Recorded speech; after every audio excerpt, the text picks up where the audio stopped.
Boa noite, meus caros. Como estamos? Boa noite, professor. Boa noite. Espero que todos estejam bem, tudo tranquilo. Vamos à nossa aula de hoje. Hoje a gente está começando a unidade 2. Já é metade do conteúdo já preparando para a prova.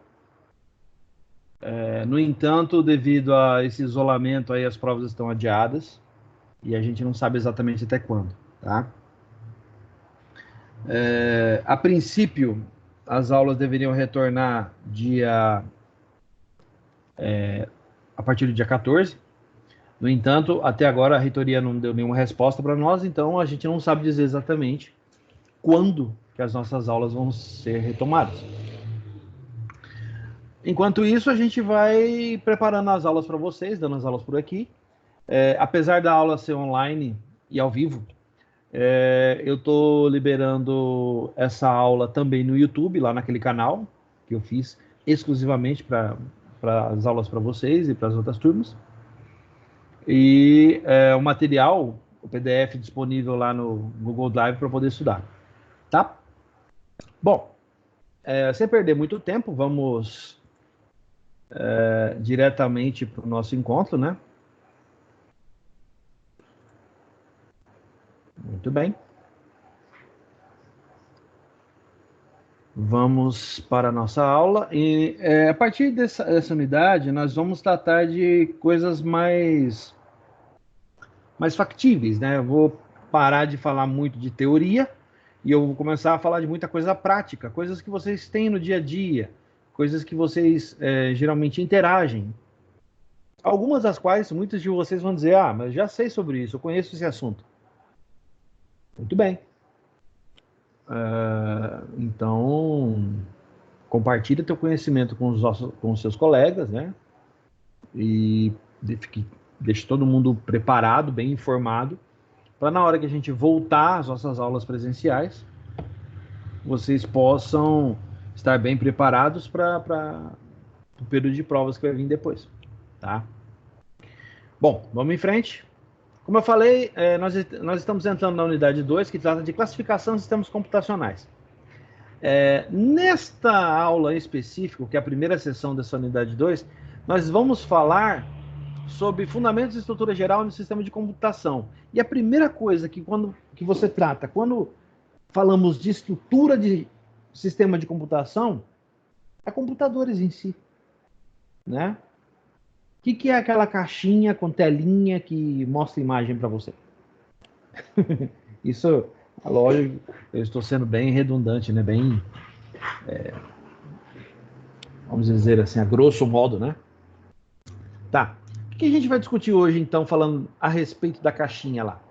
Nós vamos falar sobre a composição de um computador, em outras palavras. Vamos falar de hardware, memórias, dispositivos de entrada e saída, sistema operacional, processo de boot, aplicativos, linguagem de programação e banco de dados.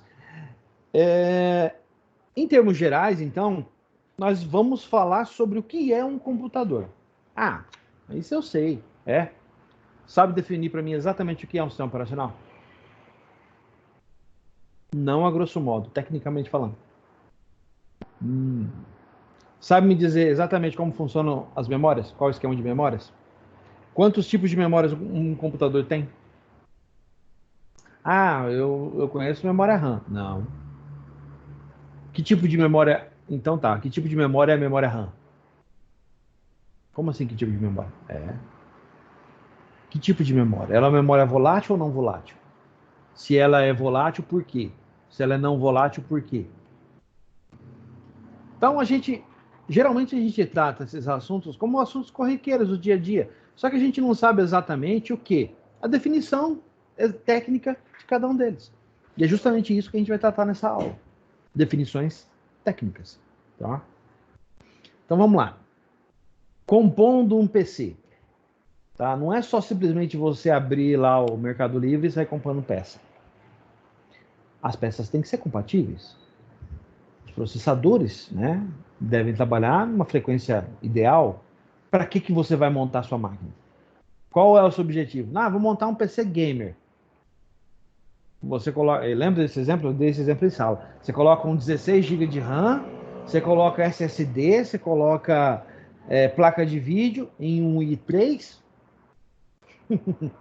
Lembra desse exemplo? Pois é.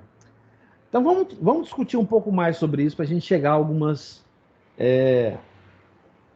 conclusões lógicas e técnicas em cima do que a gente vai discutir, tá? É muito importante que qualquer usuário de um sistema computadorizado conheça os principais elementos que fazem parte do sistema. Motivo: investimento em hardware e software. Gente, hardware é caro. Hoje uma placa de vídeo não custa menos, tô falando as boas, tá? Não custa menos que R$ 1.000. R$ 1.000. Pô, você tem R$ 1.000 para jogar ao vento assim, comprar uma placa mais ou menos? Não, você precisa comprar, é um investimento, custa caro, né? Com licença. É algo que custa dinheiro, é algo que vai onerar suas despesas por um tempo, porque afinal de contas você dispor de R$ 1.000 para fazer uma compra de uma placa de vídeo, o recurso necessário para fazer isso vai onerar teu bolso, né? Então é um investimento financeiro que tem um impacto gigante, né? Pensa, por exemplo, você comprar um i5 hoje, nona geração, você não vai gastar menos de R$ 1.200. Em alguns lugares, talvez você encontre até um pouquinho mais barato em termos de promoção, tá? Mas é muito dinheiro. R$ 1.200 é muito dinheiro. Quanto tempo vocês levam trabalhando para ganhar R$ 1.200? Então, isso justifica a importância do investimento, né? Agora, pensa a nível de empresa. Você, empresário, investindo em informatização da sua empresa. Você vai gastar num projeto de informatização de um setor, ou de renovação, vamos dizer, de um setor, você vai gastar algo em torno aí dos seus 20 mil, 30 mil reais. Gente, R$ 20.000 é muito dinheiro. É um investimento, tem que ser, né? Agora, isso a gente está pensando, R$ 20.000 é um investimento básico numa empresa pequena. Você vai comprar 5 computadores e algumas licenças. E as empresas maiores, que investem milhões de reais? Esses orçamentos estão em cima do gerente de TI. São nossos colegas de área. Essas pessoas, elas são diretamente responsáveis por orçamentos de milhões de reais que devem ser investidos e justificados. Então esse assunto tem toda a importância. Porque na hora que você for questionado a respeito do orçamento de uma máquina, você não pode orçar de qualquer forma, da boca para fora. Isso é um assunto sério, envolve dinheiro. Ah, não, compra aí qualquer. Você já deve ter ouvido uma frase parecida com essa. Ah, compra aí qualquer monitor que resolve. Ah, é? Resolve, é? Ah, eu vou plugar na minha TV lá e tá tudo bem. Ah, é? Tem certeza? Já ouviu falar de uma coisa chamada frame rate? Que se for muito baixo, cria aquelas imagens fantasmas. O frame rate é o tempo de renderização, né? Entre um frame e outro. E aí? Se ele for um tempo ruim, o que vai acontecer? Vai ter sobra de imagem na tela, o que a gente chama de imagem fantasma. Ou então, por exemplo, quando você gira o seu personagem de jogo, ele gira e vai virando quadro a quadro. Por quê? Você investiu muito em uma placa de vídeo, investiu muito em um processador, mas não investiu num monitor de vídeo. Então, é como um corpo. É um organismo.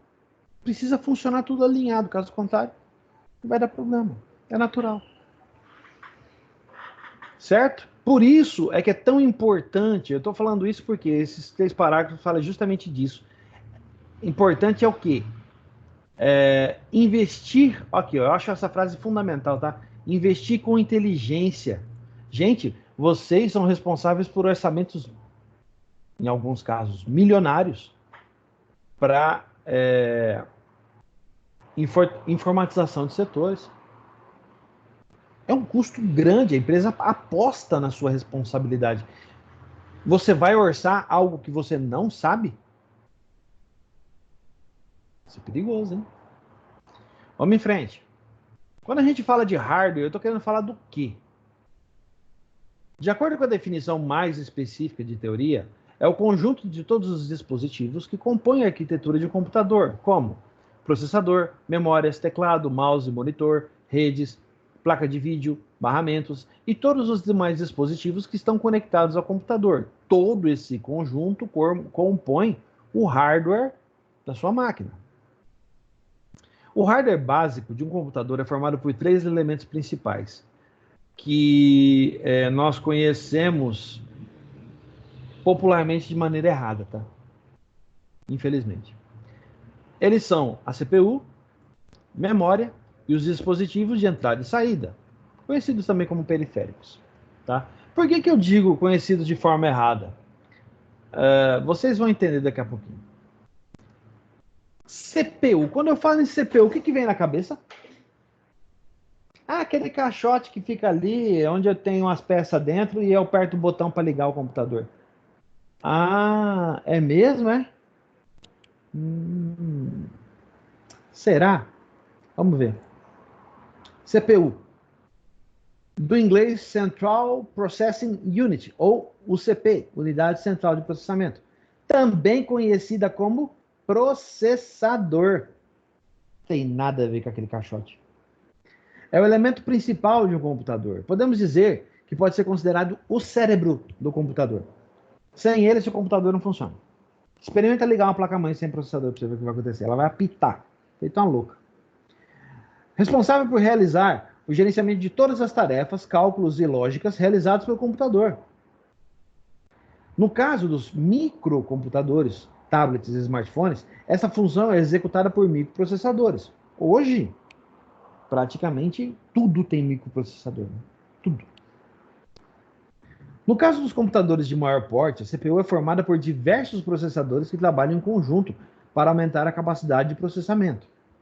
Então, nós temos pequeno, médio e grande porte. Pequeno porte, hoje em dia, nós podemos classificá-los como sendo os smartphones, os tablets, os laptops, os notebooks, certo? Médio são os nossos PCs de trabalho, PC gamer, as estações lá do laboratório da faculdade. E os de grande porte seriam os servidores, as máquinas que realizam múltiplas tarefas ao mesmo tempo, que trabalham com multiprocessamento. Tá? Um processador multicore combina 2 ou mais processadores independentes em um único chip, para que possam compartilhar a carga de trabalho e elevar a capacidade de processamento com a execução de múltiplas tarefas simultaneamente. Por exemplo, usar um editor de textos enquanto um CD é gravado. Tá? Multitarefa. Quando uma organização seleciona uma CPU, deve levar em consideração os benefícios de velocidade de processamento com o consumo de energia e o custo. Alguém faz essas contas quando vai comprar um processador novo? Quanto de energia ele vai gastar? Quanto tempo ele vai levar para funcionar adequadamente até estragar? Qual o tempo de vida de um processador? O custo-benefício será adequado? Duvido. Professor, geralmente a gente só calcula a velocidade dele e a potência. Esse é o problema. Quanto mais rápidas as máquinas, os computadores, mais caras e mais energia é consumida pela CPU. Tá? Isso, meus caros, é uma CPU, um Core i7. Tá? Um processador Core i7 da Intel. Isso é um processador. Tá? Isso não é uma CPU, tá? Pelo amor de Deus. O caixote é gabinete.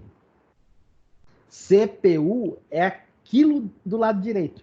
Aquele processador, tá? Então, se no futuro eu pegar algum de vocês falando, eu comprei uma CPU nova. Eu comprei, ela é preta, com uns LEDzinhos, tá? Se eu ouvir um de vocês falando isso... Ai. Vamos lá. Memórias. Parte importante também do computador, tá? Existem vários tipos de memórias. Infelizmente, de vez em quando, a gente, quando escuta falar a palavra memória, o que vem à cabeça é memória RAM. Mas não. Existem outros tipos de memórias também ligadas ao computador. Que a gente não costuma esquecer isso, porque elas têm outros nomes. Tá? Vamos dar uma analisada. Ó. São todos os dispositivos que permitem a um computador guardar dados temporária ou permanentemente. Opa! Guardar dados temporariamente ou permanentemente. Olha a definição. Memória é um termo genérico para designar componentes de um sistema capaz de armazenar dados e programas. O conceito de computador digital binário, com programa armazenado, arquitetura de von Neumann e subsequentes, isso estou falando do advento do computador a partir da década de 1950, o pós-guerra, tá? Onde nasceram as primeiras... Nós já tivemos uma aula discutindo sobre isso, que fala da parte histórica, né? Mas nós tivemos as primeiras tecnologias, nasceram os primeiros computadores, a primeira rede, a ARPANET. Depois daquilo, nós tivemos o advento do ENIAC e toda a evolução da tecnologia até que a gente chegou no ponto em que estamos. Tem uma aula, se não me falha a memória, eu gravei um vídeo falando justamente sobre isso. Tá? Vamos lá. A unidade básica de memória é um dígito binário, ou bit. Um bit pode conter 0 ou 1. É a unidade mais simples possível. Um sistema que armazenasse apenas um desses valores não poderia formar a base de um sistema binário. Sistema de memória, desculpe. Tá? Então, toda a memória, não importa qual seja, é baseado no sistema binário. É 0 e 1. Todo ele. E pode tirar o cavalo da chuva, porque eu não vou ensinar aqui a fazer conta de 0 e 1, nem hexadecimal. Tá? Não é a finalidade dessa disciplina. Isso aí eu vou deixar o professor Alan. Ele vai ensinar isso para vocês. Basicamente, são dois tipos de memórias que existem. São dois, mas a gente divide em 3 categorias distintas. Tá? Daqui a pouco a gente vai falar sobre elas. Mas os tipos são voláteis e não voláteis. Voláteis são aquelas que perdem seus dados com ausência de energia, como a memória cache, registradora, memória de acesso aleatório, a famosa memória RAM. As memórias não voláteis são aquelas que não perdem seus dados na ausência de energia. As memórias flash, os discos rígidos, são exemplos de memórias não voláteis. Os nossos pendrives, por exemplo. Certo? Tá. Aqui são as categorias, tá? A gente tem memória principal, a gente tem memória cache e memória secundária. Vamos ver uma por uma, tá? Memória principal, também chamada de memória real, são memórias que o processador pode endereçar diretamente, sem as quais o computador não pode funcionar. Todo computador vem com memórias principais. Todo ele. Tá? Alguns já vêm de fábrica, com alguma quantidade de memória específica. Outros, como aquelas placas-mãe que são especialistas, né? Que elas não têm nenhum dispositivo agregado a elas não vêm com memória nenhuma. Mas por quê? Elas são preparadas para trabalhar com outro padrão de hardware, tá?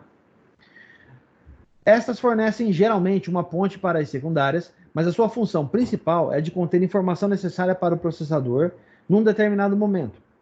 Essa informação pode ser, por exemplo, os programas em execução.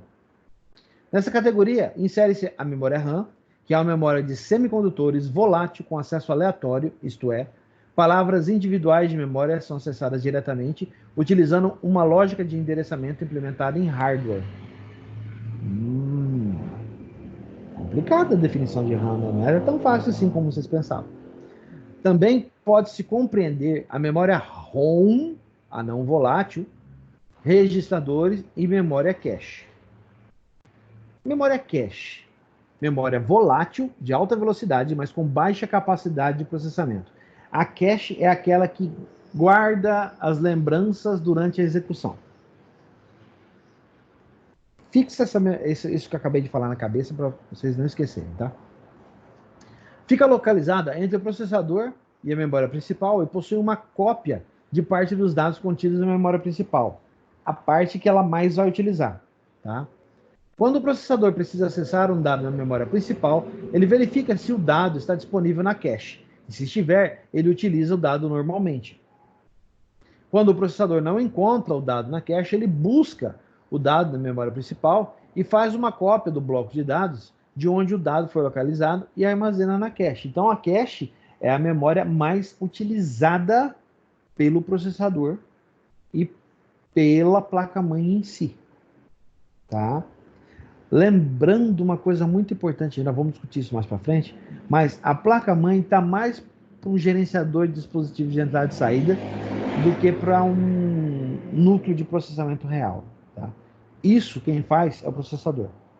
As memórias guardam as informações que são processadas e permitem o armazenamento volátil ou não desses dados. Tá? Vamos em frente. Memória secundária. Memória é chamada de memória de armazenamento em massa para armazenamento permanente de dados. Não podem ser endereçadas diretamente. A informação precisa ser carregada em uma memória principal antes de poder ser datada pelo processador. Não são estritamente necessárias para a operação do computador. Realmente. Vocês vão entender aqui embaixo. São não voláteis, permitindo guardar os dados permanentemente. Como memórias externas de armazenamento em massa, podemos citar os discos rígidos como o meio mais utilizado, os HDs. Uma série de discos óticos, como CDs, DVDs e Blu-rays, disquetes e fitas magnéticas. Então, é tudo aquilo que funciona como armazenamento permanente de dados. Isso é memória secundária. Tá? Vamos em frente. Aqui, os vários tipos de memória. No caso aqui, eu estou trazendo apenas as memórias RAM, tá? Podia ter colocado alguns HDs aqui também, mas todo mundo entendeu. O importante é isso. SSD também encaixa em memória secundária, que é uma memória de armazenamento, apesar de ter um comportamento muito parecido com os pendrives. Mas é uma memória de armazenamento não volátil. Tá? Dispositivos de I/O. Entrada e saída. É praticamente tudo aquilo que é plugado na placa-mãe. Tá? Em inglês, input quer dizer entrada.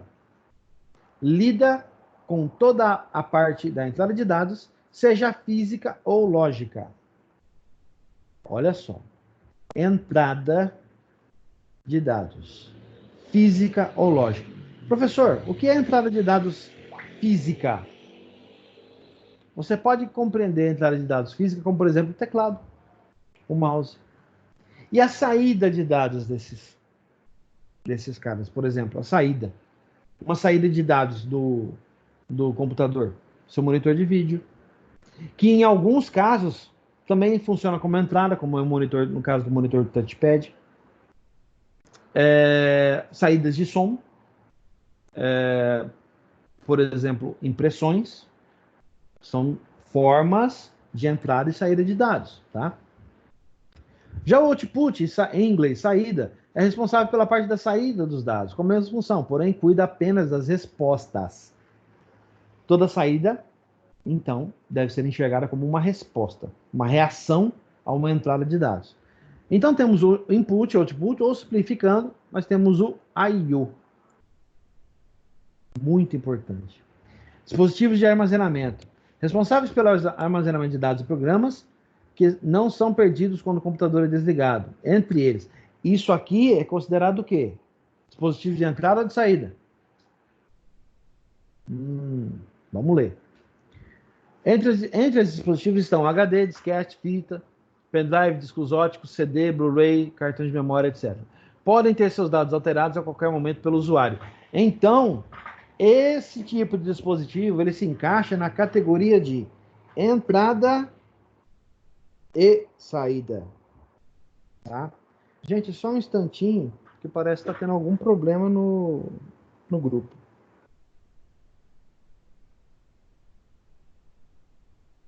Tá todo mundo me ouvindo? Vamos dar uma parada. Sim, tô te ouvindo bem, é só aquele rapaz. Tá tranquilo. Um problema. Sim, tá tranquilo. Tá, é só o Marcos? Pra mim tá de boa também. Só ele só que tá com problema. Não sei o que é que eu com ele. Pra mim tá Na verdade, até tá melhor. Muito melhor do que os outros. Entendi. Aqui tá ok, professor. Beleza. Bom, vamos continuar então.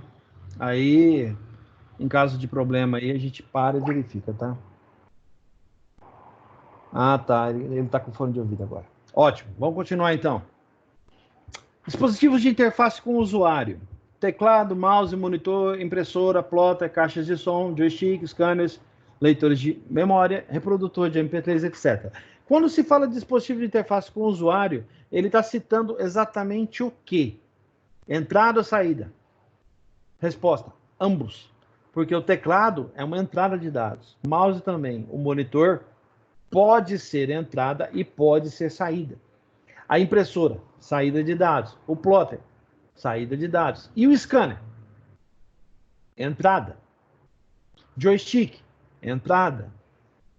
Leitores de cartão de memória, tanto entrada quanto saída. Então, entenderam como funciona? Vamos em frente. Sistema operacional. Tá? Aqui a coisa começa a complicar. Vai ficar um pouquinho mais complicado. Só um instantinho, gente.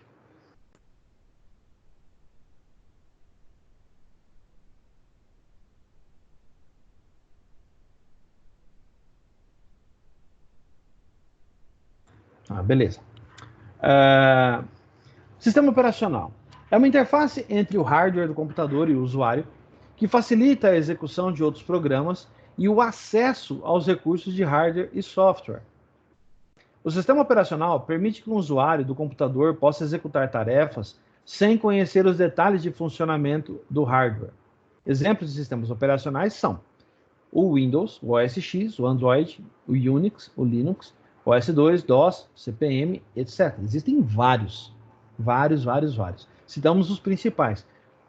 Mas existem outras vertentes de sistema operacional para servidores, sistema operacional para sistemas embarcados. Apesar que, recentemente, quando se fala em sistema embarcado, você geralmente está falando do Android. Tá? É o mais popular no momento. Quando eu digo sistema embarcado, gente, eu estou falando daqueles dispositivos como centrais multimídia que vão nos carros. Tá? Aquelas centrais multimídia tem além do som, né? Você tem outras inúmeras coisas. Tem televisão, tem navegador de internet, né? A central multimídia do meu carro, por exemplo, eu estava assistindo YouTube esses dias atrás. Então, quando você fala de sistema embarcado, geralmente, nos tempos atuais, nós estamos falando do Android. Tá? Vamos em frente. É uma interface entre o hardware, acho que eu já falei sobre isso, está repetido isso aqui. Composição. Um sistema operacional de um computador é um sistema complexo que contém milhões de linhas de instruções escritas por programadores. Para tornar os sistemas operacionais mais fáceis de serem escritos, eles são construídos com uma série de módulos, cada módulo sendo... Ih, cortou um pedaço aqui. Os módulos típicos em um grande sistema operacional multiusuário são o núcleo, que é o kernel em inglês, o gerenciador de processos, o escalonador ou scheduler em inglês e o gerenciador de arquivos. Todo grande sistema operacional tem esses 4. Tá? Todos aqueles que nós citamos até agora os possuem. Quem conhece o Linux sabe bem quando fala de kernel, né? O que está falando. E sabe também o que trata o scheduler. Então conhece bem o assunto. Tá? Mas todos os sistemas operacionais, sem exceção, possuem esses 4. Tá? Vamos em frente. Processo de boot. Esse processo ele ocorre toda vez que você liga a máquina. A partir daquele momento, quem está no comando, quando você liga o computador, é uma parte que a gente vai discutir daqui a pouquinho, de um programa embarcado na placa-mãe chamada BIOS. Esse programa ele faz uma verificação geral do estado atual da placa-mãe e dos periféricos conectados, dispositivos de entrada e saída, para ver se está tudo ok, para passar o comando para o sistema operacional, que está rodando em um armazenamento de massa. Tá? Isso a grosso modo, tá? Então vamos olhar a definição mesmo. Quando um computador é ligado, um programa armazenado em um chip de memória não volátil, conhecido como BIOS, é executado para realizar uma série de testes de hardware, conhecido como POST, Power on Self-Test. Se os testes forem aprovados, o carregamento do sistema operacional é liberado. Todo esse procedimento de testes e carregamento do sistema operacional é conhecido como boot ou bootstrap. A gente geralmente conhece só como boot, tá? É o boot do sistema. A BIOS. O que é BIOS? Não é bicho ignorante superando o sistema, não, tá? A BIOS é um acrônimo de Basic Input Output System, sistema básico de entrada e saída, e também conhecido como System BIOS, Home BIOS ou PC BIOS. É um firmware não volátil usado para realizar a inicialização do hardware durante o processo de inicialização, por meio do botão de inicialização da máquina, e para fornecer serviços de tempo de execução para sistemas operacionais e programas.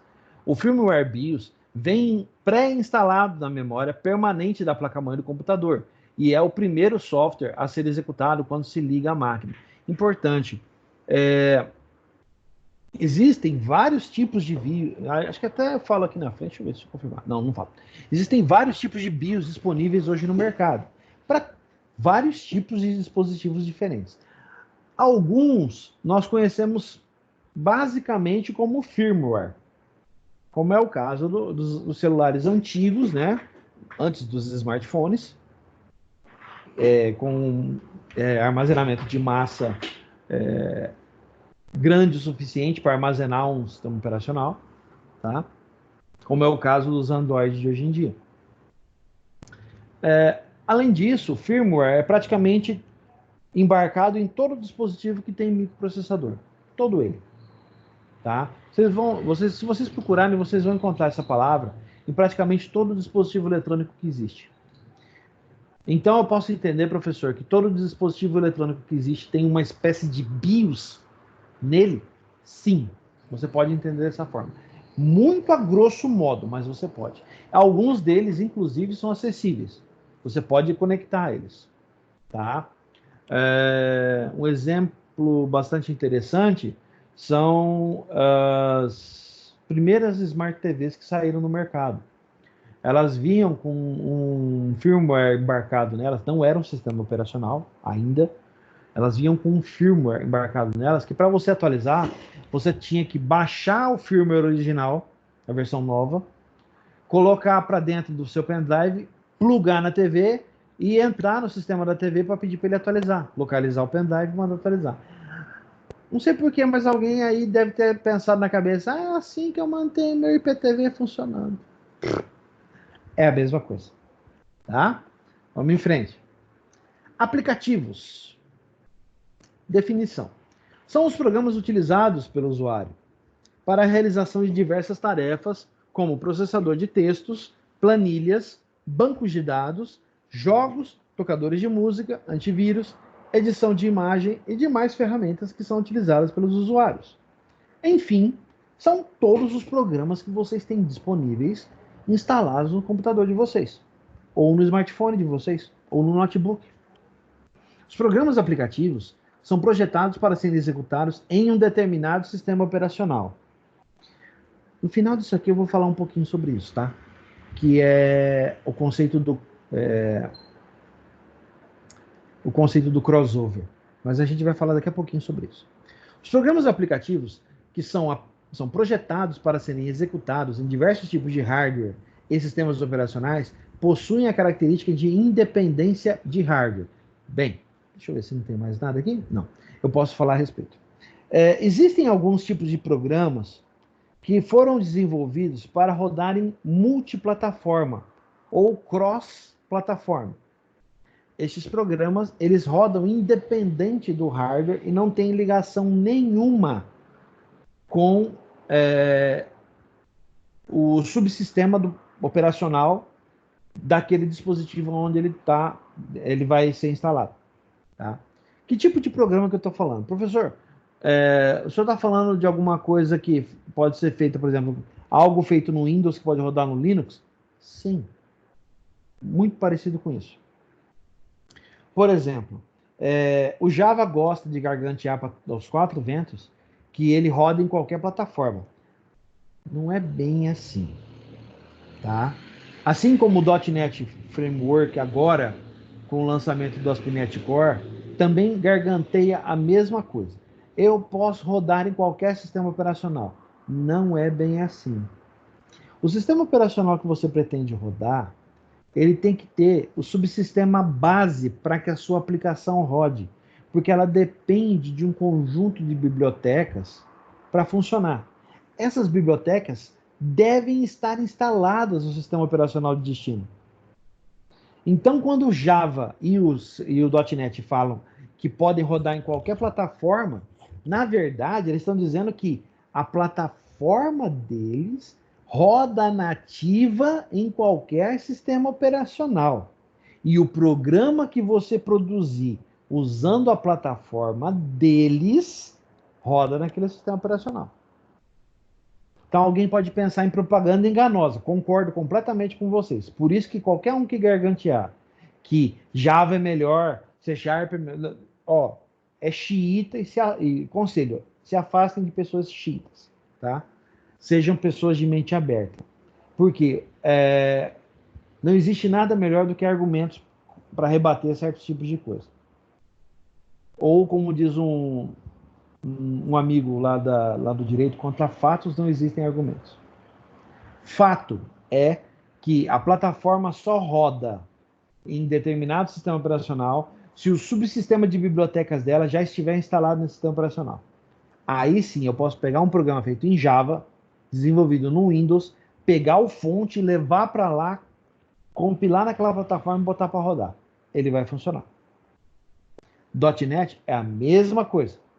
Mas repara, eu estou partindo, por exemplo, de um Windows que tem o subsistema .NET instalado. Estou levando para um Linux que tem o subsistema .NET instalado. Eu estou levando o meu código-fonte. Então, o meu código-fonte é multiplataforma? Não, não é não.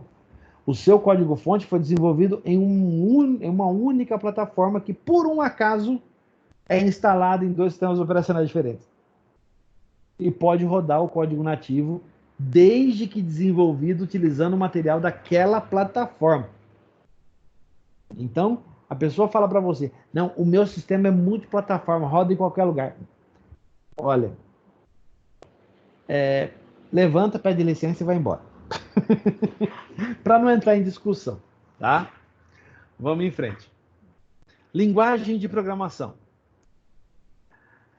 Linguagem de programação é uma linguagem escrita e formal que especifica um conjunto de instruções e regras usadas para gerar programas, o software. Um software pode ser desenvolvido para rodar em um computador, dispositivo móvel ou em qualquer equipamento que permita sua execução. Existem várias linguagens e elas servem para muitos propósitos. Alguns óbvios, como criar um software, outro menos, como controlar um carro ou uma torradeira. Aí eu estou falando de 2 tipos de software completamente diferentes, tá? Estou falando de software que roda no seu PC e o software que roda embarcado em um veículo, por exemplo, tá? Os aplicativos e demais programas são desenvolvidos por meio de linguagens de programação, que são linguagens projetadas para expressar tarefas que podem ser executadas por um computador. Definições, né? Vamos continuar. As linguagens de programação possuem diversas ferramentas para auxiliar o programador no desenvolvimento de aplicações, como as IDEs, os ambientes de desenvolvimento integrado. E nós temos vários espalhados no mercado. Se vocês tiverem aula comigo nas outras disciplinas, nós iremos estudar linguagem de programação C Sharp utilizando Visual Studio, .NET Framework. Tá? Essa é uma IDE, traduzindo ambiente de desenvolvimento integrado. Tá? A escolha da linguagem de programação a ser utilizada para o desenvolvimento de uma aplicação depende muito do tipo da aplicação a ser desenvolvida. É uma das coisas que vocês vão ver lá na frente quando a gente estiver discutindo a respeito da estrutura de programa. Quando você vai montar um programa, você vai fazer o planejamento para o desenvolvimento do sistema. Você não pode sentar e simplesmente abrir ideia e começar a programar. Você tem que planejar. Eu sei que muitos aqui até que já trabalham, né? Alguns já trabalham na área, já conhecem um pouco a área, vai falar, não, mas eu sento lá e começo a desenvolver. Sem um projeto, sem uma preparação para o que eu pretendo fazer. Sem um planejamento, não tem como fazer isso. Você vai desenhar alguma coisa que provavelmente vai acabar em nada.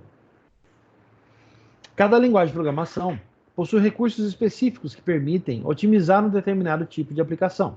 Verdade. Java, por exemplo, é uma plataforma dedicada, na minha concepção, no meu modo de enxergar, Java é dedicado para desenvolvimento de aplicações de grande porte, voltadas para ações críticas, missões críticas, como, por exemplo, aplicações financeiras, que exigem volume de cálculo imenso. Tá?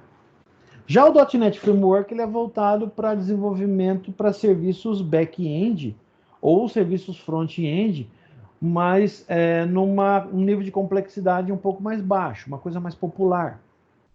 Certo?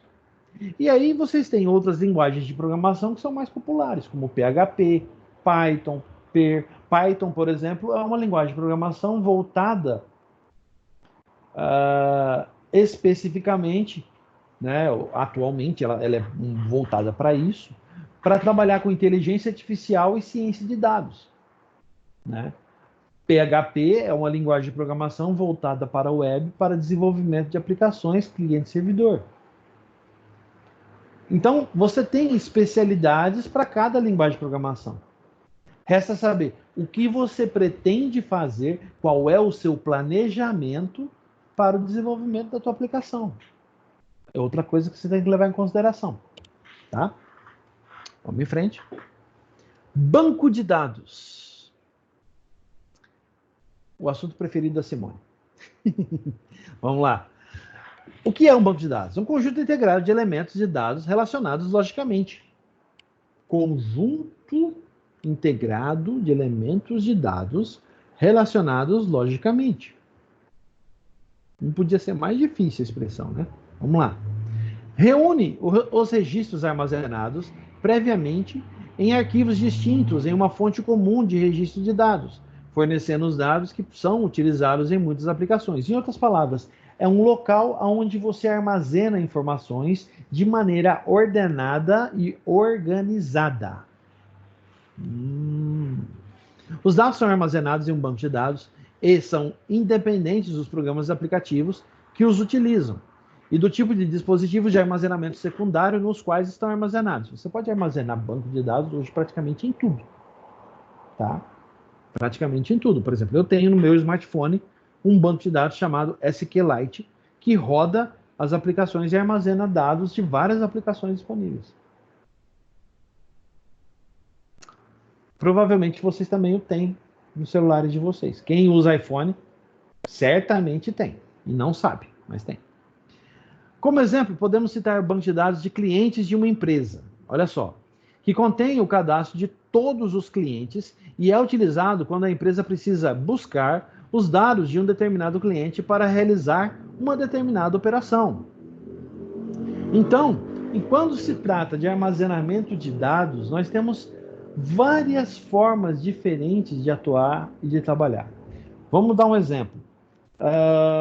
Na atual situação pela qual a gente está passando, a situação de saúde que a gente está passando, nós temos várias fontes de informação disponíveis na internet hoje, certo?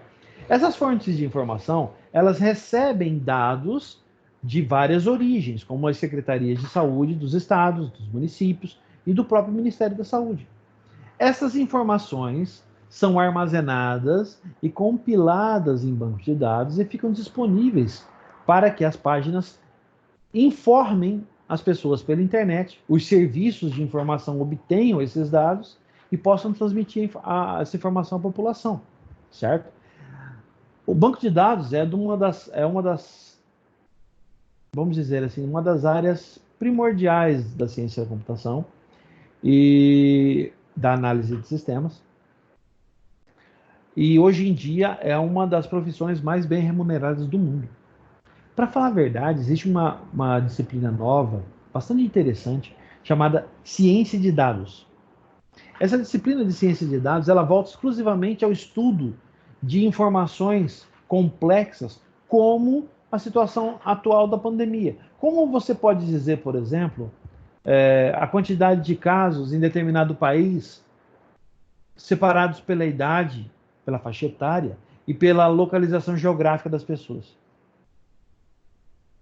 Pô, a senhora pesquisa. Então, você aplicando algoritmos de ciências de dados, você consegue obter essas informações e organizá-las de forma que elas ficam fáceis e acessíveis para que pessoas que não sejam da área de TI possam ter acesso a essas informações. Tá? Então, é uma área bastante interessante. Recomendo que vocês guardem isso na cabeça. No futuro, a gente deve falar mais sobre isso. Beleza? Muito bem. Agora eu vou para a prática e aqui eu paro para a nossa rodada de perguntas. Primeiro de tudo, até o presente momento, alguma dúvida? Todo mundo entendeu o que eu estou falando? Aceita o Telegram? Vamos, gente, agora são vocês que falam. Tá ok. Eu entendi. Professor, uma pergunta. Oi. No caso, o próprio sistema iCloud, ele seria um banco de dados do iPhone? Sim, você pode, por exemplo, você, como usuário do iPhone, você armazena um conjunto enorme de informações no iCloud, né? O seu cadastro, as suas informações básicas, suas músicas, seus atalhos de internet, são várias coisas que podem ser guardadas lá. O iCloud, nesse caso, ele funciona para você como um dispositivo de armazenamento de massa online. Ele não é nem conectado à sua plataforma. Ele fica online, ele é acessível. Você concorda que você pode acessar o iCloud de qualquer celular? Sim, pelo navegador da internet. Exatamente. Então, não só pelo celular, mas também como pelo PC. Se eu quisesse ligar aqui o PC, eu acessava. Né? Pela minha TV aqui, a Smart TV, eu também acessava também. Então, ele funciona como um dispositivo de I/O virtual. E isso é importante, tá? Porque da mesma forma que o iCloud faz isso para os usuários do iPhone, quem tem Android também tem uma opção muito boa, como o Google Drive, como agora, recentemente, a Microsoft adotou o OneDrive, que ele funciona também como um dispositivo de armazenamento de massa. Eu tenho várias coisas gravadas lá no Google Drive, ou vários sistemas. Eu uso vários sistemas da Google para armazenar os dados, né? Como, por exemplo, as aulas de vocês ficam armazenadas no YouTube. Ele serve como armazenamento para mim, entendeu? Beleza? Alguém mais? Professor, eu tenho outro questionamento, questão do tipo de memória. Fala. A questão da memória ROM, por que ainda... Qual que é por que a definição dela não se perde por causa tem aquela pilha que mantém as configurações e tudo. Por que ela não entra na não volátil? Por que ela não entra na volátil, aliás? Sim. A ROM ela foi definida e estruturada para trabalhar com uma carga mínima de energia que permite que ela funcione por tempo indeterminado. Vou te dar um exemplo. Se você desligar uma placa-mãe hoje, daqui 10 anos, ela ainda funciona. Os dados ainda estarão disponíveis na BIOS para ela poder ser ligada. Mesmo que você tire a pilha, aquela pilha que vem na placa-mãe, que você tire a pilha interna dela, ela ainda roda durante um tempo, ela ainda permanece funcionando durante um tempo. Então, ela tem um armazenamento interno dela. Toda a empresa que trabalha com arquitetura de placas-mãe, elas projetam as placas-mãe pensando nisso. Então, se eu hoje pegar uma placa-mãe, tirar a pilha interna dela e deixar ela desligada durante um mês, quando eu voltar de novo, os dados vão permanecer lá. Ela tem, então, uma memória dentro dela que é volátil e tem uma que é não volátil. Exatamente. A volátil é a cache, certo? A cache se apaga. Se você for lá desligar a máquina, você perde os dados dela. A não volátil, que seria a ROM, ela permanece funcionando com carga mínima durante um tempo indeterminado. Depende da quantidade de carga que ela tiver disponível armazenada nela, tá? O mesmo, importante isso, tá? Que a mesma teoria se aplica para os pendrives, se aplica para os cartões de memória. Esse carinha aqui, por exemplo, ó. Deixa eu chegar perto para todo mundo ver, ó. Tá vendo? Cartãozinho de memória. A mesma teoria se aplica para... Só um pouquinho, que eu tô querendo me matar aqui, peraí. Aí, pronto, me soltei. A mesma teoria se aplica para celulares. Você já percebeu? Se você deixar seu celular... Nossa, tá sujo, hein? Se você deixar seu celular desligado durante algum tempo, ele perde uma carga considerável, demora até mesmo para carregar. Só que você não perde seus dados armazenados lá. Então, o mesmo conceito se aplica para o telefone também. Tá? Entendeu? Beleza. Beleza. Alguém mais tem alguma dúvida? Não? Olha que legal. Então, peraí, deixa eu tirar um print screen para mandar para a coordenadora. Porque ela fica contente de ver todo mundo. Só um minuto. E a gente vai passar para a parte final da nossa aula, que é o relatório. Tá? Deixa eu mudar aqui. Professor, essa questão de relatório aí, eu não estou conseguindo te enviar. Por que, André? Qual que é o problema? Voltou um e-mail. Então, você mandou para o endereço errado, André? Acho que não, mandei pelo ABA, eu acho. Ah, você mandou pelo AVA? Aham. Cara, No e-mail do AVA lá. Então, mas... eu já tive problema com isso aí no passado, tá? É melhor você não mandar por ali, não. Tá? Eu tenho que te enviar a pancada, porque eu tô novo na turma, entendeu? Não, sem problema. A Adriane me informou a respeito dos alunos que estavam entrando depois, não tem problema nenhum. Mas não usa por lá não, tá? Já teve muito problema de veterano de vocês que mandou as coisas por lá e às vezes coisas muito sérias, como projetos, trabalhos, né, valendo as notas A1. O cara mandou por lá e o e-mail se perdeu. Nunca bateu no meu e-mail. É 0. Uma pena, mas... Então, vamos lá. O assunto do relatório de hoje é um assunto bem divertido. Considerando tudo que vimos até agora, faça uma pesquisa na internet, nos sites de fabricantes de micros, para identificar os detalhes da especificação de um microcomputador. O que eu quero que vocês façam? Orçamento. Faça um orçamento e considere a seguinte configuração. O que eu quero? No relatório, você vai colocar um orçamento, pelo menos 5 computadores. E você tem... Eu não coloquei aqui, mas já tem em mente, tá? O orçamento para compra da máquina é algo em torno de R$4.000. Tá bom? R$4.000. Você tem R$4.000 para comprar um... Oi! Peraí, professor, deixa eu anotar essa informação dos 4.000 aí. Quero sim.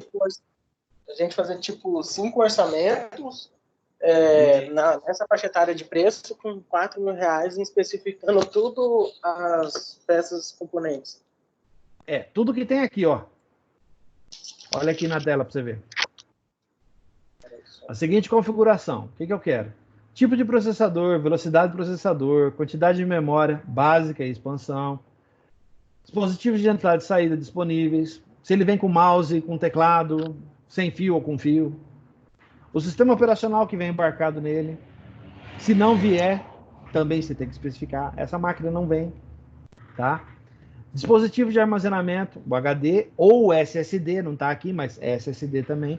As placas de vídeo que provavelmente venham com a máquina, ou se já é vídeo on-board. Isso é um pecado, mas tudo bem. Tá?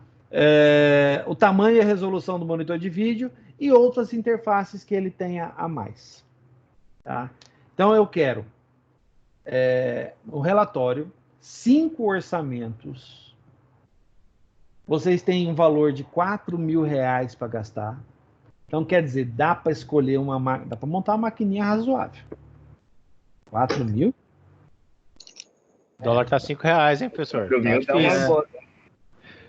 Não, dá sim. Para de chorar, vai. Dá sim.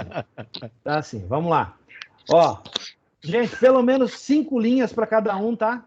Professor, Pô, vai gastar, objetivo- falta componente aí. Espera aí, vamos falar um de cada vez. Vamos lá. o objetivo das máquinas tem servidor, cliente. Não, estação de trabalho. Estação de trabalho, tá?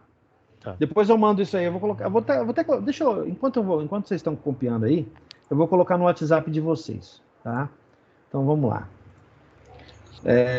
Os detalhes que não tem ali, porque acho que não ia caber no PowerPoint. Então vamos lá, para o relatório. Vou colocar aqui. Valor disponível R$4.000. Muito bem. R$4.000. Coloquei HD lá e/ou SSD, tá? E o que mais? Mas no caso poderia conter ou um ou outro, né? Ou tem que conter os dois? Não, você que escolhe. Não, dentro do orçamento a gente pode fazer os cortes necessários, né? Pode, o orçamento é seu. Pinta e borda aí. Ó, a máquina, eu vou colocar bem grande, ó. A máquina é uma estação de trabalho. Não é uma máquina para jogo, hein? É uma estação de trabalho. Beleza? Mandei lá no WhatsApp. Ok. Beleza. Então, vamos voltar aqui. Pelo menos 5 linhas para cada orçamento, tá? Menos que isso eu não vou nem olhar. Usa a imaginação, os conhecimentos adquiridos até o momento. Então, faz o negócio bem feitinho, bonitinho, especifica legal, explica, tá? Se a máquina é uma máquina diferenciada, explica por que aquele orçamento é diferenciado. Aí, esse aqui tá um pouquinho mais caro, mas ele tem esse plus a mais aqui, tá? Entendeu? Então, vamos atuar de forma bem consumidor mesmo, tá? Como se você estivesse orçando e a máquina que você vai orçar é o que a empresa vai fechar para comprar. Para o setor inteiro. Então, você é responsável por isso. Então, beleza, ó. Enviar por e-mail. Nada anexo, tá, gente? Manda no corpo do e-mail, tá? Fica mais fácil para examinar, para avaliar, tá? E põe esse cabeçalho aqui, ó. Mais uma vez, vocês estão de parabéns, a turma inteira. Quem mandou relatório, para mim, da turma de vocês, mandou com o cabeçalho. Tá? E o pessoal foi muito bem. Estão de parabéns. Estou muito contente. Estão melhor que muito veterano aí. Tem veterano que já está com 3-0 emendado comigo. Ô, professor, o conteúdo tá bom? Não entendi. O conteúdo do relatório estão bons? Ah, sim. A qualidade está sendo boa. Tá? Inclusive, tem muita gente aí que escreve muito bem. Tá de parabéns, tá? Continua assim. Pelo amor de Deus, não faz um problema ou uma criação. Não me matem, por favor, não me matem de vergonha antes da hora. Vai. Fala. Falando nisso, eu achei um exemplo daquela tecnologia da aula passada, Readfin, no Compra. Utilizando bastante. É legal, né? É etiqueta passiva, né? Isso. Interessante, né? Meu pai trabalhava em empresa de sorvete e tinha bastante assim nos freezers.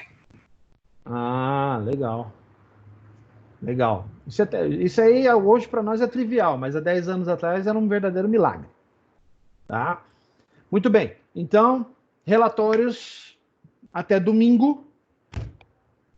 Tá? 11h59 da noite.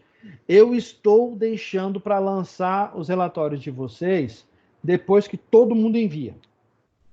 Então, eu não estou lançando a nota de vocês no domingo. Eu estou lançando a nota de vocês, exclusivamente de vocês, a partir de segunda-feira. Tá? Só que eu adotei esse parâmetro para os veteranos e tem muito e-mail de veterano que está indo parar na lixeira. Por quê? Está fora do padrão de cabeçalho.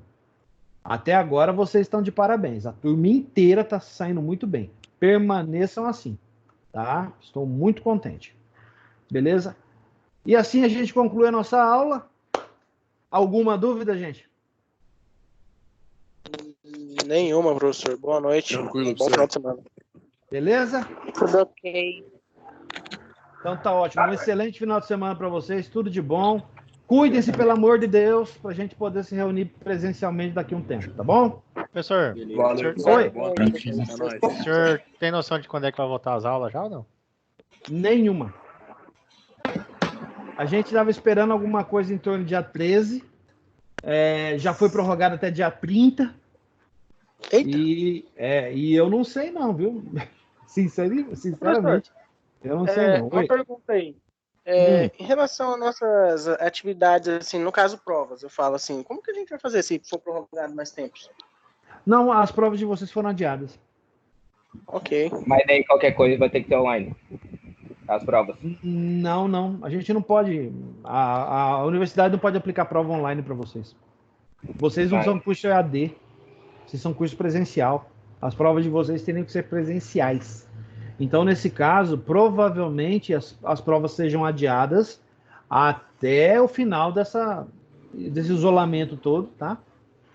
E aí, depois, quando voltar, muito provavelmente a gente não vai ter férias. Então, estejam preparados aí para Entendido. um período meio tenso aí, tá? Ô, professor, o senhor mandou a resposta do quarto relatório, que foi do último, para nossa sala? Resposta? Não, tipo, o senhor já mandou a nota da quarta. Foi o do último relatório. Do último relatório? Se o senhor mandou. Não, ainda não. Ainda não lancei. Devo lançar amanhã. Ah, tá. É porque eu só tenho 3 aqui, daí eu ia te perguntar. Não, fica tranquilo. Ah, beleza. Uhum. Mas, ó, Ok. a gente continua naquele esquema, tá? O e-mail tá na apresentação, tá, gente? Beleza. Os que estão chegando agora, o e-mail tá na apresentação, tá? O que a gente vai fazer? Eu estou fazendo o seguinte, eu estou pegando as notas de vocês, estou lançando as notas de vocês bem depois, para dar tempo de todo mundo me entregar. Ainda está entrando muita gente na turma. Tá? A gente parece que teve 2 ou 3 alunos novos aí que entraram. As aulas estão disponíveis lá no grupo. A galera, eu acho que o pessoal do próprio grupo, da própria turma, já deu uma orientada quem está entrando. Tá? Mas lá no WhatsApp tem disponível o link para o Google Drive da turma, e no YouTube tem algumas aulas mais recentes. Tá? As antigas você tem que fazer o sinal da cruz e seja o que Deus quiser. Beleza? Beleza. Boa noite, professor. Um abraço, gente. Tudo de bom. Falou. Valeu. Boa noite. Valeu.